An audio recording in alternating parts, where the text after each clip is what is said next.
नमस्कार friends, welcome to my channel.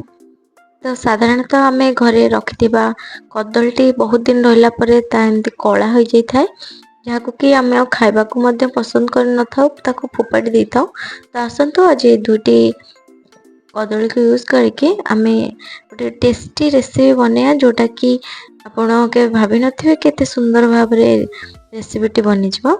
एही वीडियोटी देख सारा परे आपण कदली को केबे न फोपाड़ी यही सुंदर रेसिपीटी को आपण बनै पारे।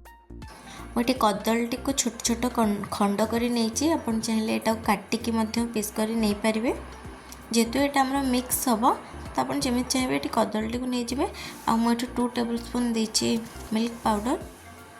यह बदल में आप चाहिए ये क्षीर ऐड करें।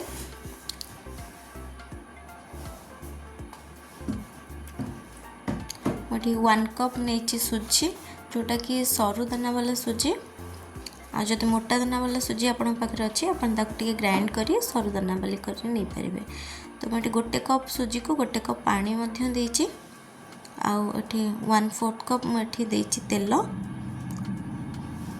आठे चीनी 1/4 कप देती, जोटा कि आम बानाना केक तो एमती भी मीठा थी, तो से 1/4 कप सुगर नहीं।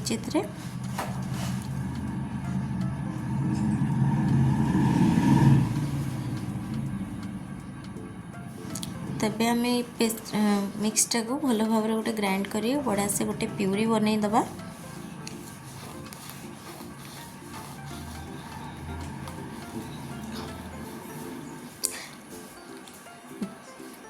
आपण मैंने देखिपे केते बढ़िया से तार गोटे बैटर बनी जाइए, जोटा कि आमर केक्र बेसटा बनीगला।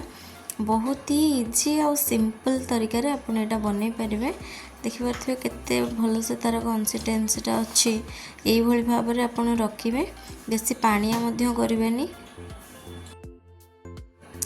मुझे 1 टीस्पून बेकिंग सोडा नीचे और सेम स्पून रे मेजर करके मुझे 2 टीस्पून नौ बेकिंग पाउडर।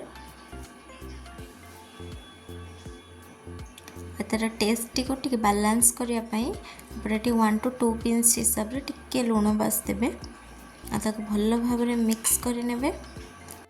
लास्ट को आपण 1 टीस्पून वैनिला एसेंस ऐड करेंगे और भलसे मिक्स कर नहीं बैटर रे। एबे आम रेडी कर रखि केक टिन टी को मु सबुतिक बैटर दे दूची। बैटर टी चारिआड को खेल देवे। देलापर भलसे टिके डैप करने, जो थे कि एयर किसी लम्स रही।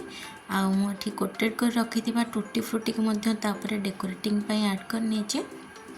आपड़ चाहिए ये चको चिप्स ऐड करदे। मत ये टूटी फ्रूटी ही भल लगे बोली मुझे ऐड कर प्री हिट ही रही कड़े आम रखि केक टिन टी को दबा। केक टी को बेक पई रखिला परे भल भाव में आम लिड टी को दबा एवं लिड्र फांका थिबा जगह को मध्य आम बंद करदेबा।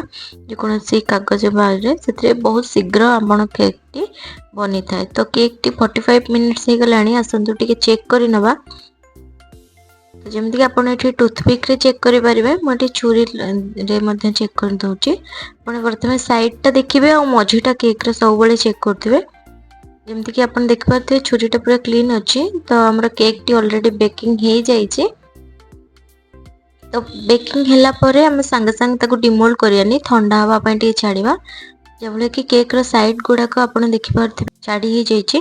तापरे मु ताको एम हल्का हाथ रे टिके डैप कर नेले देखि पारथिबे केते इजीली से बाहर जाछि। बिना बटर पेपर रे केक टी हमर केते सुंदर भाव रे डिमोल्ड हो जाइछि।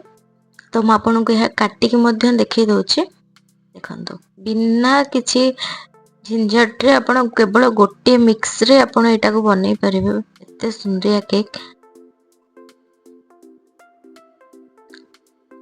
देखंतु केते बढ़िया से स्पंजी केक हेछि।